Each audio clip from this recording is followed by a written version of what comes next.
friends and family. It is 20 minutes to midnight, and true to form, here I am. I'm gonna wait just a few seconds. I don't think anybody is on. Oh, Patricia joined me. Shalom, sis. I'm gonna wait just a couple of minutes. Maybe not 2 whole minutes, but I'm gonna wait a little bit before I start. Today's a long day. For those of you who don't know a lot about me, I have 6 children, 7 children, one with a marriage. I have 3 adult children and 3 children under the age of 12. So I have as my sister Michelle would say, I have a pretty full life. Lots going on all the time, which is one of the reasons why it's a challenge for me to get on here before this time of night, because sometimes there's not, the quiet in my home that I need to really reflect on what I want to say and to put it together, to put my thoughts together. So that's one of the reasons, why I'm on here right now. But I'm gonna wait just a few more seconds, because I know that anyone who isn't able to get on with me now will catch up later. Okay, I'm gonna start. I did a little bit of sharing a couple of weeks ago about dating. And I said I was going to come back and revisit that topic, and that I was going to be, in the next few weeks, really speaking a lot to younger women. And I'm gonna do that because I think there's such a need. What's on my mind right now is kind of due to a situation that I'm experiencing firsthand through a loved one who's very close to me, very dear to me. I'm a young woman who's going through a really perilous situation that came about through a dating situation. So I'm going to talk a little bit about that without sharing any real personal, private details about her life. I want to just kind of give a little insight into some things that I think could have helped prior to this situation coming about. So let me start with a scripture. I believe it's in 1 Peter, the 3rd chapter, but I'll post the scripture in the comments after I share. It talks about the last days being perilous times. And it says that people, it says men, but we'll say people, will be lovers of themselves. They'll be proud. They'll be abusive. They'll be arrogant. They'll be having a form of godliness but denying the power thereof. They will be brutish. They will be deceptive.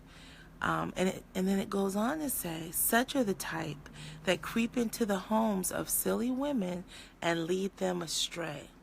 So what I want to talk about tonight is don't be a silly woman. I mentioned in the first video that I did about dating that discipline, self-discipline, is an important part of dating. And let me just start by saying dating in itself is a very Western concept. Hebraic thought really doesn't wrap around dating. It was more of a traditional way of connecting families or connecting grooms and brides, but we are living in captivity, and we have been impacted in a lot by Babylonian thought and just an ideology that sometimes is hard to shake. So let's start there. Let's start with an over-romanticized view of relationships. Are we really seeking out partnership with a mate with the expectations that Hollywood has given us, or with the expectations that Torah has given us? Because I'm just going to say it like my kids say it, Torah keeps it 100.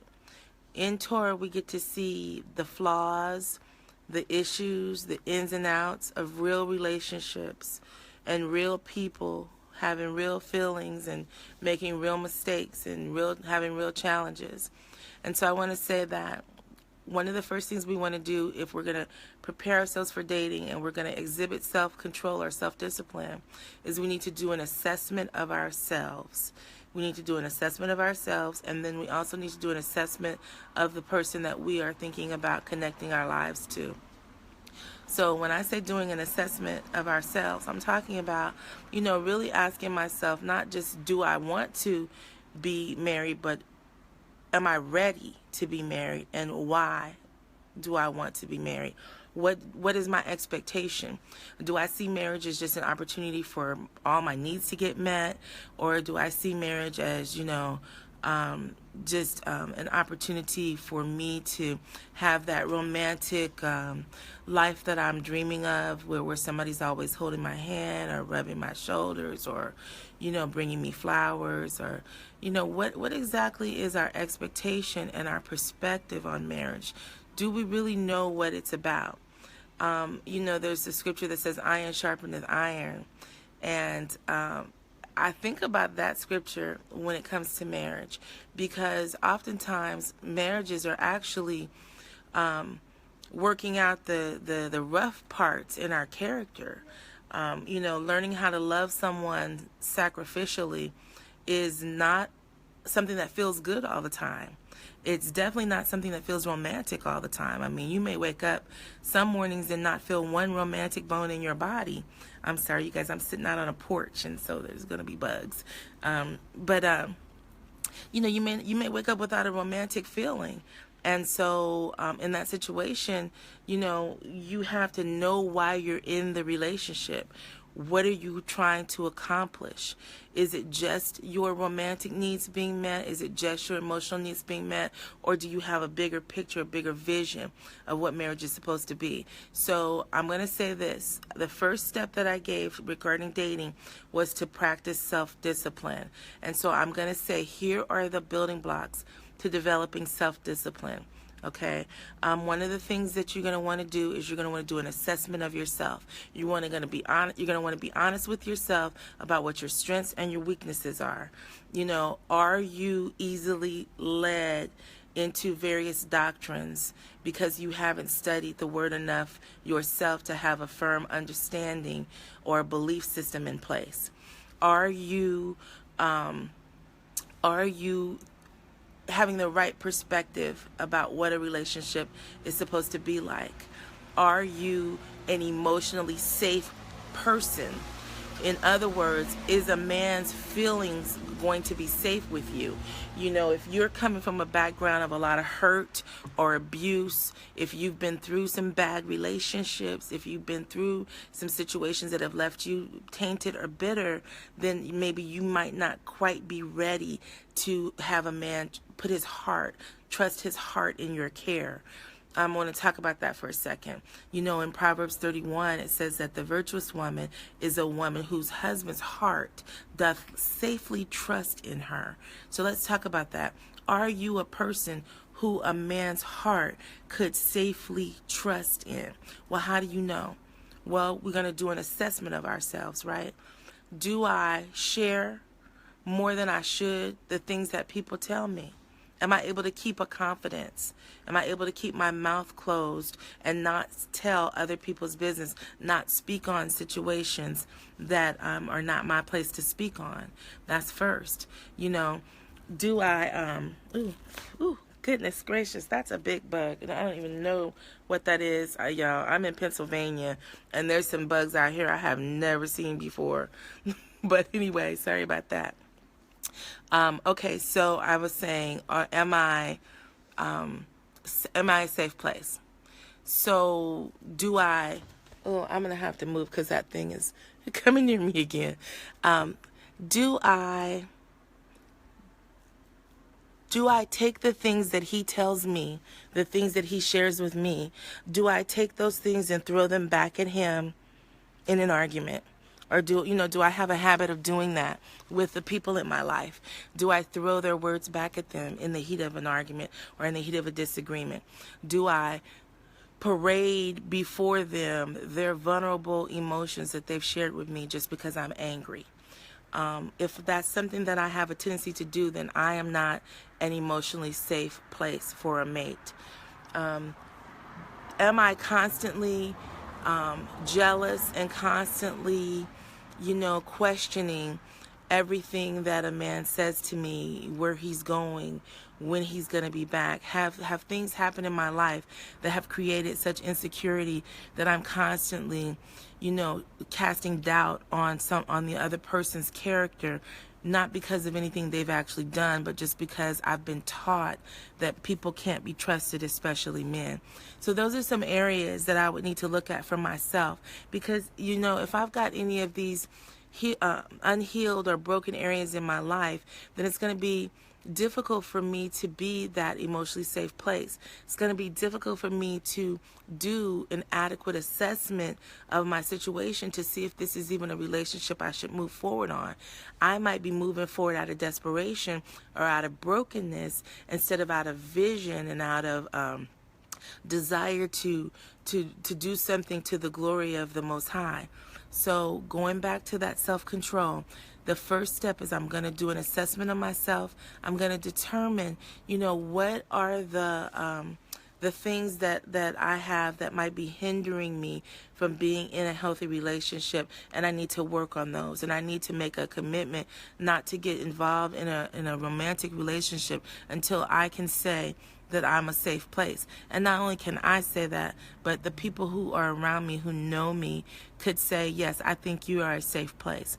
That's first. If we would do that, that would save so much pain in our relationships. If we would move into relationships out of the abundance, out of wanting to give instead of needing to receive, we would be in such a better position in our relationships. But I think that brokenness and those unhealed places and that wanting to be filled with something other than Yah, wanting to be filled with the romantic love of a man, that can drive us into making foolish choices and into acting out of a place of no self-control.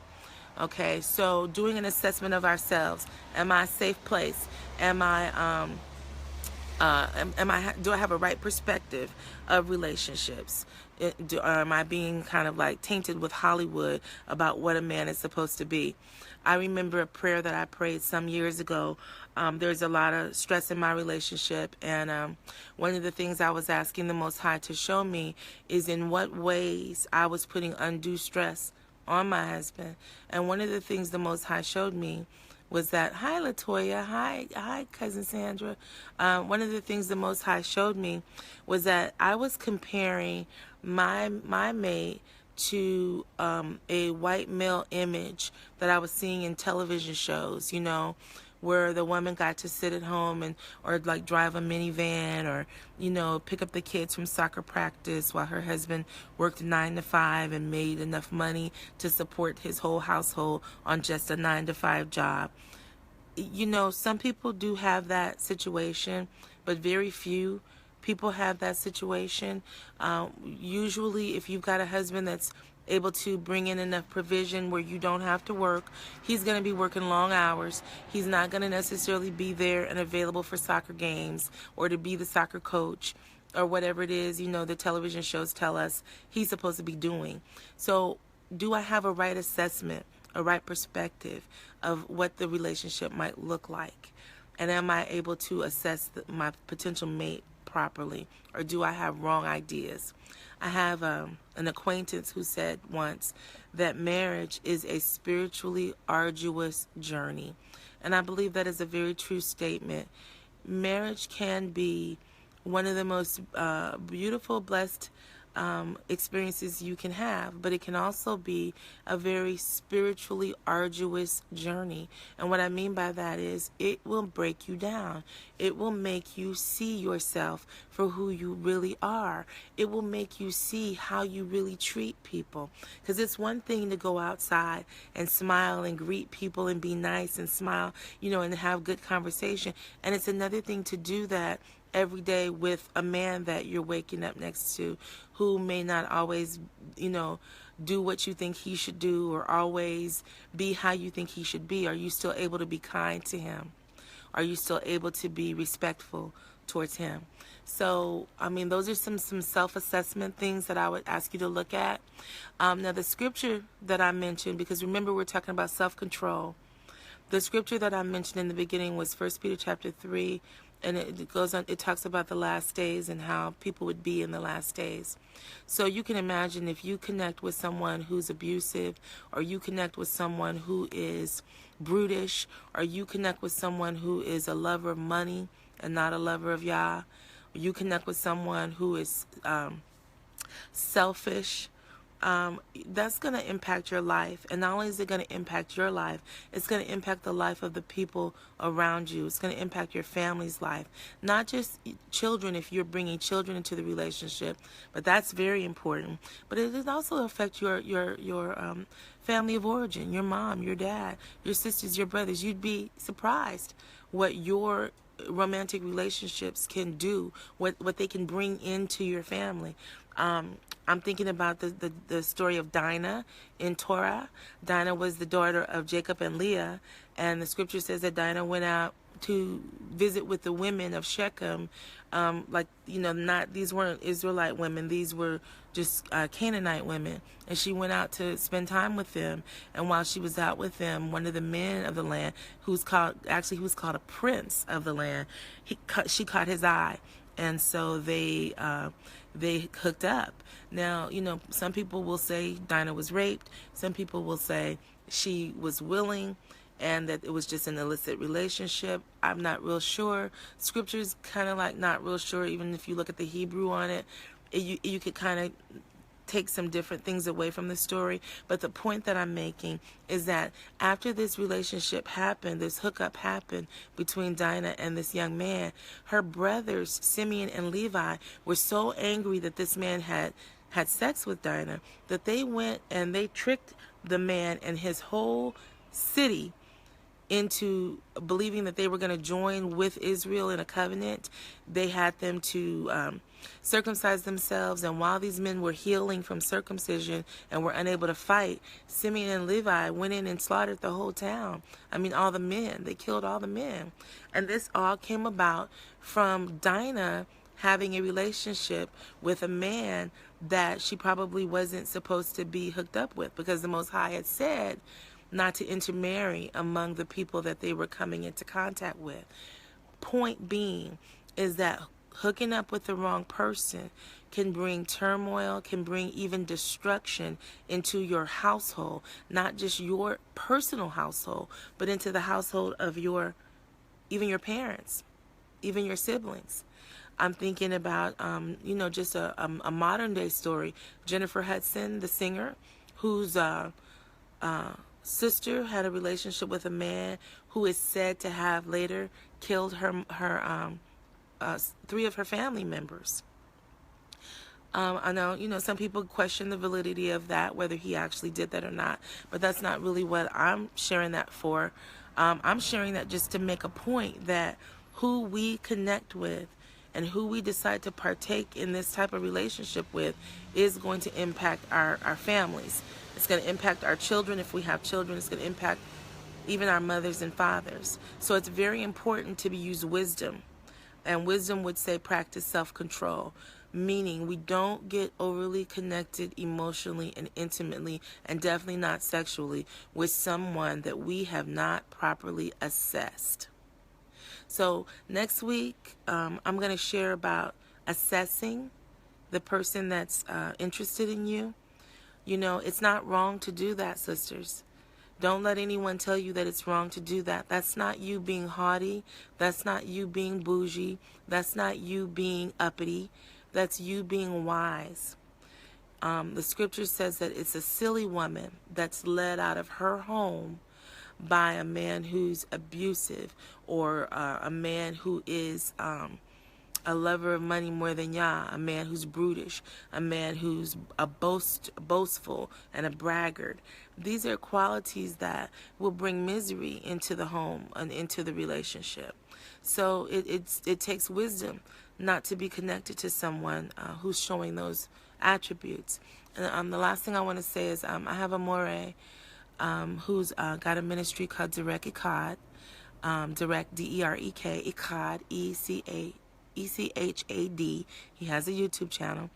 And my Mora always says that Torah is like a fence. that keeps us safe. For those of you who don't know what I mean by Torah, Torah is the first 5 books of what we call the Bible, what we know as the Bible. It's Genesis, Exodus, Leviticus, Numbers, Deuteronomy. Torah, those are the 5 books of instruction that were given to Moses or Moshe. And my Moreh says that Torah is like a fence around you. And if you stay in the fence, life goes better for you. If you go outside of the fence, life becomes harder for you. And so what I'm sharing with you are things that will help you stay inside the fence so that you would have more protection in your life and more provision in your life. So this is dating part 2. And the main points I want you to take away from this is that before you start dating, you need to do a self-assessment. Am I an emotionally safe person for a mate to trust his heart in? Do I have a right perspective of what marriage and relationship is supposed to be? Or am I thinking some Hollywood thoughts about it? Basically, am I ready? And then also, self-control is about being willing to do an assessment, an accurate assessment of the person that is showing interest in you before you jump into connecting to that person in intimate, emotional, or sexual ways. That's the gist of everything I wanted to share tonight. I hope that you will continue to join me, and I hope that you can tell a young woman about my lives. I'm going to really start to gear a lot of them specifically towards young women. So if you could encourage a young woman to join, to follow the lives so that she can see and hear what we're talking about, I would really appreciate that. And also I want to share with you, if you are new to the Hebraic community or to the Hebraic faith, Shalom, Ebony. Hi, Lisa. If you are new to Hebraic thought, to the Hebraic community, I want to encourage you to check out these websites, because these websites, in my opinion, offer really balanced, sound teachings for the newcomer and for the mature. I would encourage you to check out Her Royal Roots. It's Her Royal Roots. The minister's name is Hilda DeWeed, and she's got a YouTube channel called Her Royal Roots. Also, I would encourage you to check out Direct Echad, Moreh Adonai-Hu, and he has a really awesome teaching ministry. He breaks down things that especially newcomers to the faith need to know. Hi, Marion, and thank you. And then also I would encourage you to check out Kingdom Harbinger Ministries. It is Kingdom Harbinger Ministries. The gentleman's name is Ron Shields, also known as Divine Prospect.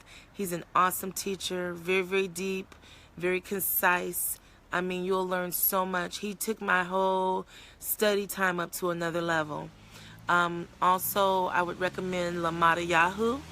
Lamada Yahoo also has a YouTube channel called, I think it's called The Ancient Path. Or you could just look up Lamada Yahoo on YouTube.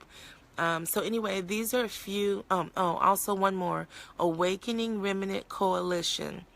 Awakening Remnant Coalition. The Moreh there, I can't think of that Moreh's name right now, but he's married to Hulda of Her Royal Roots, and he's also an awesome minister of the Word. And so those are just some really balanced teachers and awesome teaching that I've come across. And I want to encourage you, if you're new to the faith, to check out those YouTube channels and watch some of those videos, because they will help you grow so much. They've helped me tremendously. And also I'm on YouTube. You can look me up under Mother Malakah. Malakah is Malakah. Mother Malakah. Anyway, that's all I have for this week, you guys. I love you with the love of the Most High. What are you saying, Ebony? If you could please spell or add these once the live is over. I will add them to the comments once the live is over. I love you guys with the love of the Most High. And until I talk to you again, shalom, shalom.